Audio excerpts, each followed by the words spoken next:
Hello साथियों, नमस्कार। मैं हूं प्रमोद, आपका दोस्त, और आप देख रहे हैं आपका अपना यूट्यूब चैनल माँ भारती हिंदी मंच।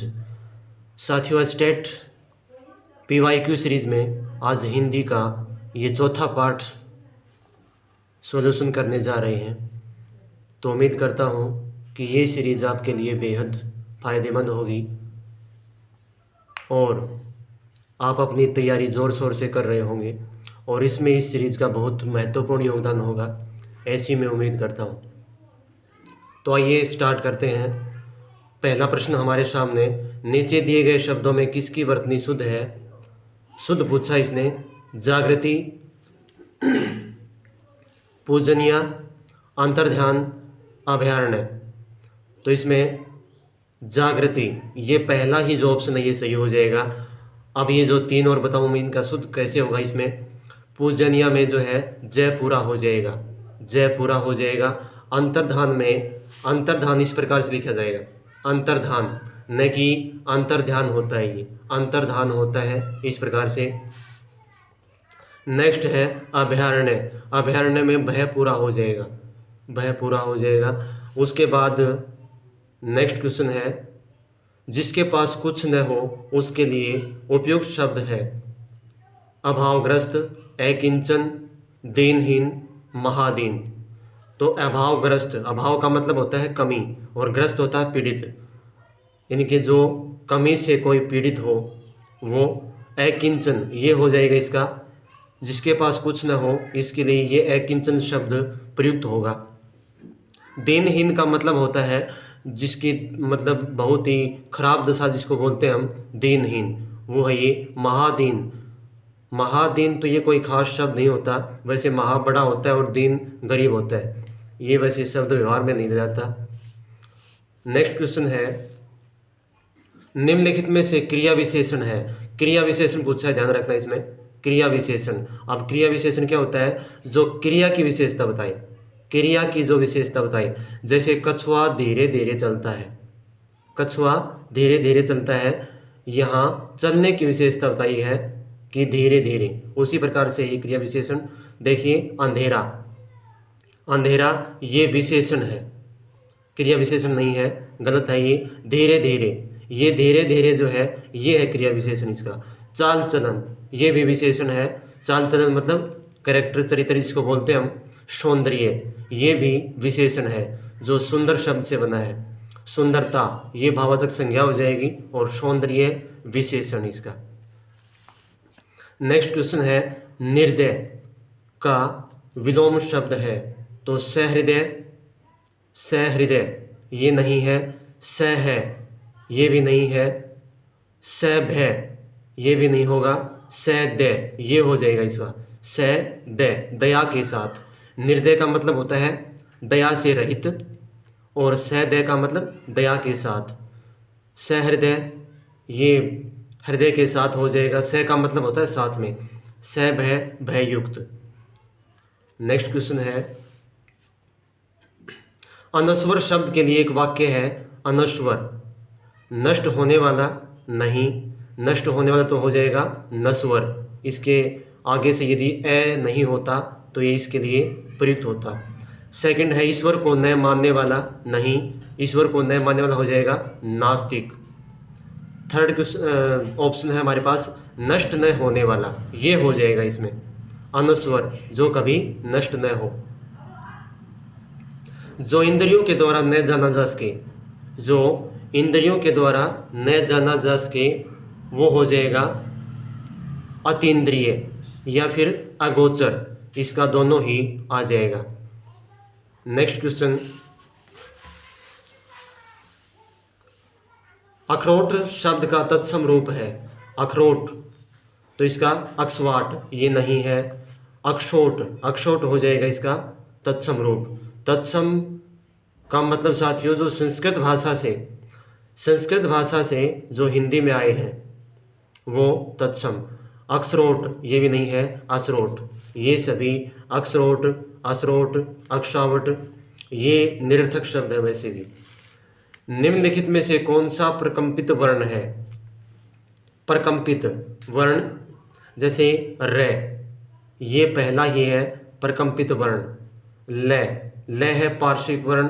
ये और वह ये जो है ये है अंतस्थ व्यंजन। तो इसका पहला ऑप्शन जो है ये र हो जाएगा। इस प्रकार के जो क्वेश्चन है वो रिपीट होते रहते हैं, एक बार पहले भी आया था ये। नेक्स्ट क्वेश्चन है प्रत्युत्पन्नमति। प्रत्युत्पन्नमति में उपसर्ग कौन सा है? उपसर्ग पूछा इसने, तो प्रत्यय नहीं, प्रत नहीं, प्रति, प्रति उपसर्ग है इसमें, और प्रत्यु। जो बच्चे लगभग साइंस मैथ पढ़ते हैं और जिनका हिंदी से ज़्यादा संबंध नहीं रहा है बाद में, वो सीधा जो है प्रत्यु करेंगे इसमें, ये इसके अकॉर्डिंग, लेकिन यहाँ पे नहीं है। और प्रत्युत्पन्नमति में यण संधि रहेगी, बता दूँ आपको, क्योंकि संधि और उपसर्ग का ये दोनों एक दूसरे के पहलू हैं। संधि के बगैर उपसर्ग की कल्पना नहीं कर सकते। जैसे यहाँ पे जिस बच्चे को संधि आती है वही इसको हल कर सकेगा, नहीं तो नहीं कर सकेगा, नहीं तो फिर इसको प्रत्यु लगाएगा। और यण संधि रहेगा इसमें, रहेगी, उसके अकॉर्डिंग बनाएंगे। नेक्स्ट, निम्नलिखित वाक्यों में से अपादान कारक का उदाहरण कौन सा है? अपादान कारक पूछा इसने। राधा घर से निकली, सीता गीता से अच्छा गाती है, मुझे आपसे बहुत डर लगता है, उपयुक्त सभी। तो इसके उपयुक्त सभी, ये जो तीनों ऑप्शन सही हैं। राधा घर से निकली, से जो है कर्ण कारक में भी आता है, लेकिन वो उसके जो है जो क्रिया के संपन्न में उसकी जो है ना भूमिका होती है, इसमें कोई वो नहीं है। ये घर से अलग हो चुकी है। राधा, अपादान का मतलब अलगाववाद का बोध करवाना। घर से राधा अलग हो चुकी है, निकल चुकी है। सीता गीता से अच्छा गाती है, ये ऑप्शन। अब सर कहोगे कि सर ये तो जो है मतलब इसमें तो कोई अलगाववाद का बोध नहीं है, लेकिन ये नियम है कि जहाँ तुलना की जाती है, दो के बीच जहाँ तुलना की जाती है वहाँ भी अपादान कारक होगा। मुझे आपसे डर लगता है, मुझे आपसे डर लगता है, यहाँ भी कोई अलगाववाद का बोध नहीं, लेकिन जहाँ डरने की प्रक्रिया होगी वहाँ भी अपादान कारक का बोध होगा। एक और बता दूं, एक नियम और, कि जहाँ दूरी का बोध होता है, दूरी का बोध, जैसे लोहारू से भिवानी 40 किलोमीटर दूर है, तो यहाँ से जो है वहाँ भी अपादान कारक का बोध हो जाएगा। तो इसलिए तीनों ऑप्शन जो है, तीनों ही ऑप्शन इसके सही रहेंगे। नेक्स्ट है तत् प्लस संकर संधि विच्छेद से बनने वाला शब्द है। तत् प्लस संकर, तत्संकर, तत्संकर, तत्संकर और तत्संकर। तो इसमें दोस्तों क्या है कि तत्संकर पहला ही ऑप्शन इसका सही हो जाएगा। एक ये व्यंजन संधि का नियम है। कौन सा नियम है? कि यदि तय के बाद यदि तालव्य श है, तालव्य श का मतलब जो तालु से बोला जाता है स, यानी कि तुम्हारी भाषा में कहूँ कि सलगम वाला जो स है आ जाए तय के बाद, तो उसमें उस स्थिति में क्या होगा? संधि करते समय तय का तो बन जाएगा च, आधा ही बनेगा क्योंकि तय आधा है, और श का बन जाएगा, स का बन जाएगा फिर छ, ये बनेंगे। तो इसलिए तय का च बना और श का बना छ, तो तत्संकर, ये वाला ऑप्शन इसलिए सही हो गया। नेक्स्ट क्वेश्चन हमारे पास है, सथावर का विलोम शब्द है।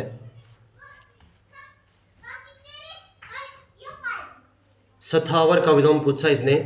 जंगल, संपत्ति, जंगम और स्थापना। तो इसमें जंगल तो जो है वन क्षेत्र होता है, संपत्ति समझते हो आप, ये नहीं है।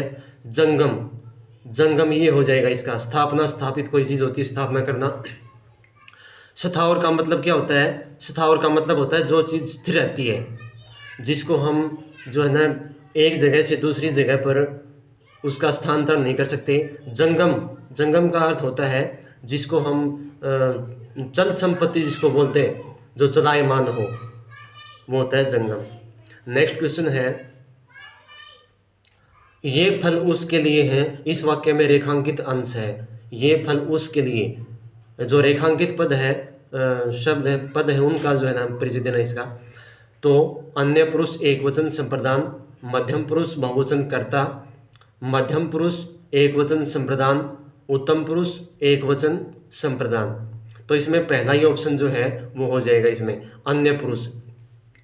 ये पुरुषवाचक सर्वनाम के 3 भेद होते हैं, बता दूं आपको कि पहला होता है उत्तम पुरुष, फिर मध्यम पुरुष और अन्य पुरुष।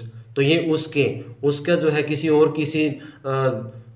अन्य व्यक्ति के लिए जो है यहाँ प्रयुक्त किया गया है। ये मध्यम पुरुष होने से, मध्यम पुरुष में तो जो है ना तुम और तुम या तू का बोध होता है, मध्यम पुरुष फिर आ गया। उत्तम पुरुष में मैं और हम का बोध होगा, तो ये अन्य पुरुष है।